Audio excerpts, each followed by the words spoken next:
Magandang umaga mga igan, isang simbang gabi na lang mga kapuso. Makumpleto ng siyam na Misa de Gallo.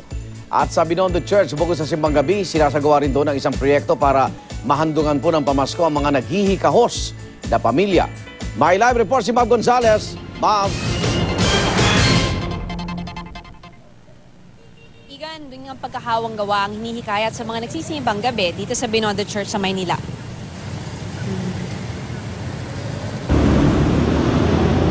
Isang malaking Christmas tree ang sasalubong sa iyo pagpasok ng Our Lady of the Most Holy Rosary Parish o mas kilala bilang Binondo Church sa Maynila.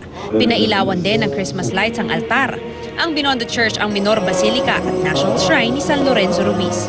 Alas 4 ng madaling araw nagsimula ang Misa de Gallo. Ang mga kabataang ito, mas gusto raw na dumalo sa Misa de Gallo kaysa sa anticipated mass. Mas maganda kasi yung umaga para mas maaga mo nakakausap yung Diyos. Kayo ba naniniwala kayo dun sa wish? Oo, yung tatlong wish. Ano yung hinihiling mo ngayong taon? Gawin lang tayo, maging masayang Pasko't bagong taon namin. Laging ligtas yung mga magulang.